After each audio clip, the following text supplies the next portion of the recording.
What should I say other than welcome back to Only One United? Uh, Guys, I'm sorry I don't have words.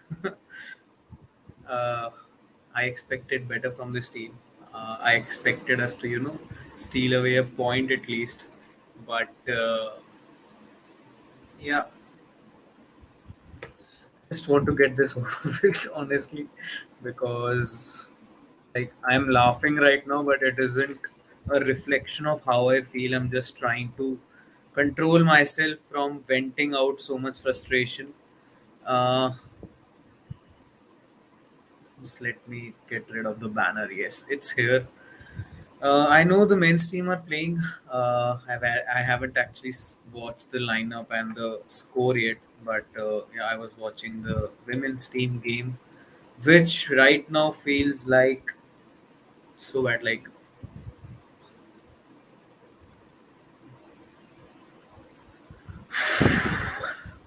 I feel dead inside because I expected better. I expected us to get something out of this game and not, be run over by Chelsea. Yes, the score line was only 1-0, but you have to look at the number of players Chelsea were missing. They were missing Panila Harder, they were missing Fran Kirby, they were missing Erin Cuthbert, they were missing, who am I forgetting? Panila Harder, Fran Kirby, Erin Cuthbert, and who else was missing? Guys, I actually wrote about it somewhere. Uh, Let me just check what who else. Yes, Guru. My mind is gone, guys. Like I'm telling you, I'm dead inside. I don't know what to say right now. I'll just make up something because I was practicing. Okay, if we lose, I'll start the match reaction like this. If we win, I'll start the match reaction like this. I'll say this. I'll say that. But I forgot everything that I had practiced. Not like I don't practice what I say. Like I have to rehearse on how to be fluent in English because I often fumble. Just like United fumble today, Sam Kerr brilliance. That's all Chelsea needed. Uh, I think the scoreline was flattering for the way United performed because, guys, it was like even though we uh, dominated the possession, one might say we dominated the possession. That was the only highlight of the game. I'd say yes, some penalties should have been given. I feel the Ona Carter one should have been given. I did not exactly see live what happened, but I saw people talk about it. I saw a clip. It wasn't a full clip; it was a small clip. Uh, but you know, sometimes decisions don't go your way, and that's you need to ensure you don't need such decisions to go your way to get a result. We need to we need to do better. We should have scored regardless of whether a penalty should have been given or not. I'll just read out the comments because, like, I'm just lost right now. Uh, I'm sorry if, like, I'm being disrespectful, but this isn't the way we should have played. We were run over by Chelsea, in my opinion. I know I've seen people say that, remember when we lost 6-1? Look at us now. We've only lost 1-0. Guys, we lost. It doesn't matter how many goals we conceded. If you talk about the record since the last 2 years, uh, it's like we've conceded 16, 17 goals, like since the starting of last season. Like I remember we faced Chelsea thrice last season and twice this season, so 5 games. 6-1, 3-1 this time. So 9 goals from 10 goals. Yeah, around 16, like 16, 17. I don't remember the exact number.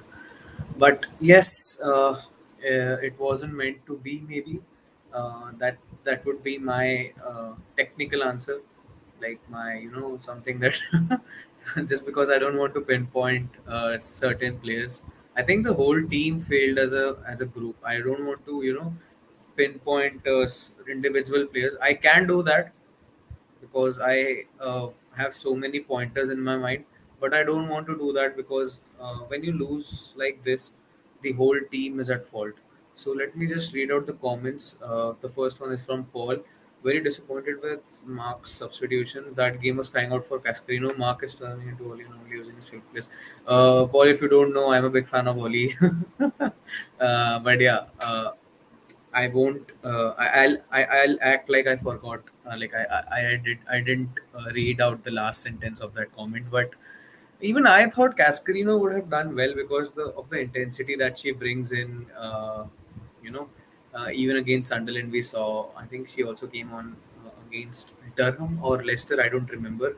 She had wonderful impact on the game. She brings those fresh legs to the side. She presses a lot. She tries to win the ball back, and you needed that today. She's also quite press resistant, I'd say, but the sample size of me seeing her play in a United shirt is not that great. So that's why it wouldn't be fair on other players and on Cascarino if I start doing a proper assessment of the player because she's hardly played anything. Like she has hardly played. Uh, but yeah, I also thought I even put out a tweet saying that Cascarino could have done well. Paul also mentions let's not be fooled by the 65%, 70% possession side. Exactly. Most of the time that we keep possession, most of the passes that we make, it's amongst those two center backs because we try to play from the back. And one thing that I like, you mentioned Millie and Maya right now. Of course, they didn't have a good game. Nobody did, to be honest. Uh, I don't think there was anything positive from this game for United. But what I would say is that when you're playing a team like Chelsea, uh, you know, uh, playing a high line is always difficult because you need to have like you need to be quickest in the game if you are playing a high line so that you have to track back. Just look at the way Chelsea scored. All it took was one long pass, pinpoint pass to Sam Kerr from the opposition half. It wasn't even from our like the attacking half. It was from the defensive half of Chelsea.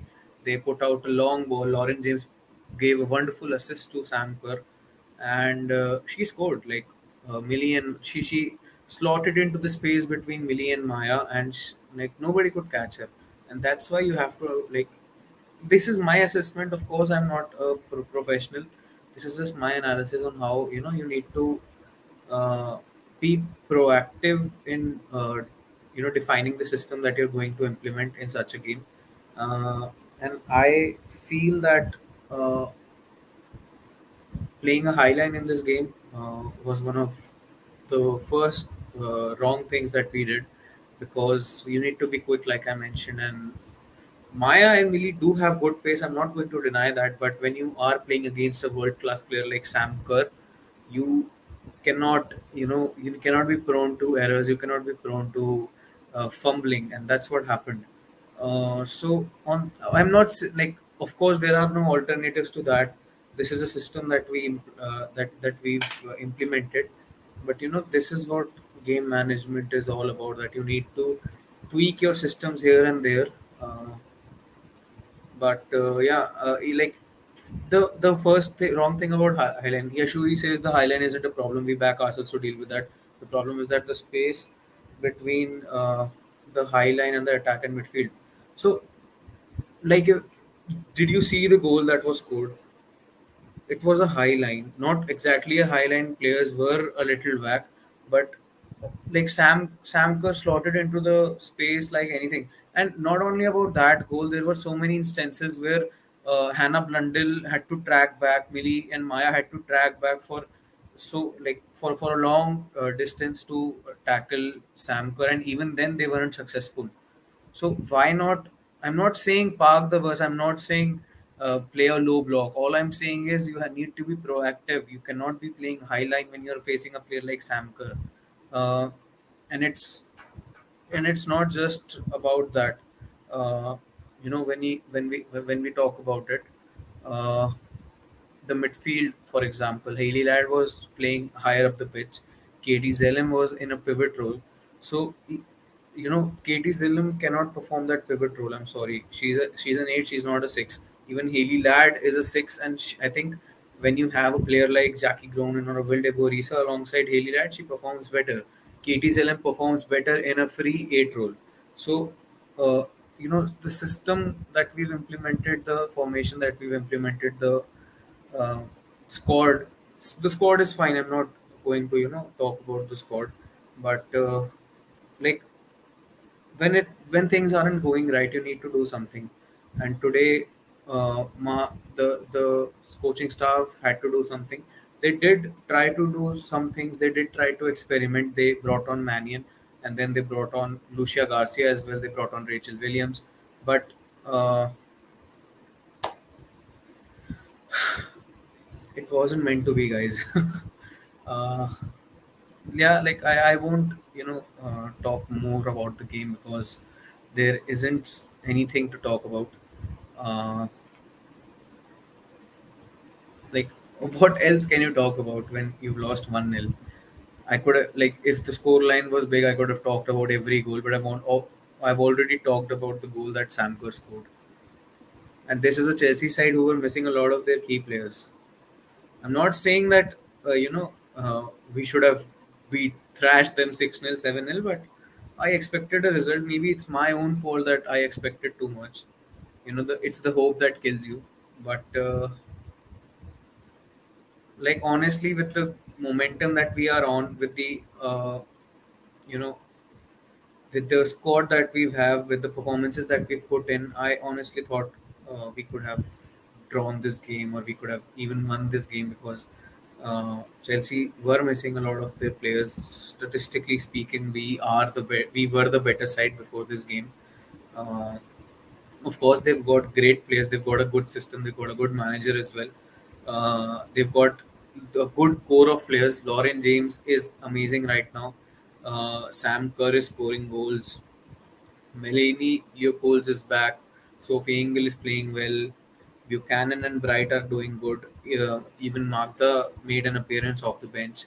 And they only had around six people on their bench, and we had nine. So that really tells you, uh, like, the amount of injury issues that Chelsea were facing. And even then, they came up and did and performed like this. So that really tells you, there's still a big gap between us and them, that needs to uh, change. And also, we are quite slow in ball progression. That's what I feel. We need to change that as well. Initially, I started this video feeling like a dead guy, and I'm ending this video, talking about what we can learn out of it, which isn't the right reaction. But yeah, I don't have anything else to say. I think I've seen all the comments. I don't want to read about it anymore. That's it from my side. Take care, stay safe. Hopefully, better things ahead. We face Lewes in the FA Cup next Sunday, and after that, I think we have another game before the. Is there an international break? I feel there's an international break in April, right? Yeah, but we still have two more games to go. West Ham and Brighton in the cup, in the league. We face West Ham at Ellis. No, not at Ellis. We at Old Trafford, and we face Brighton away on 1st April. I'm quite happy because summertime is coming. BST is back. GMT is over. But that is the only good thing about today. That I realized that GMT will be over, and we'll be back to the summertime, because that was a very bad performance from United. I've tried to control myself. I've refrained from speaking what is going on in my head. Uh, but yeah, that's it from my side. Subscribe to the channel if you haven't already. Click on the like button. Click on the share button if you like this video. Do let us know if you want us to do something unique other than what we usually do. We are open to feedback, and follow us on our Twitter for our unique. Uh, like, content that we do. uh, why did we lose 1-0? Bye, guys. Take care, and hopefully the men's team win. I think Casemiro has gotten a red card. I don't know why. I'll have to watch the game. But yeah, take care. Subscribe to the channel. Bye.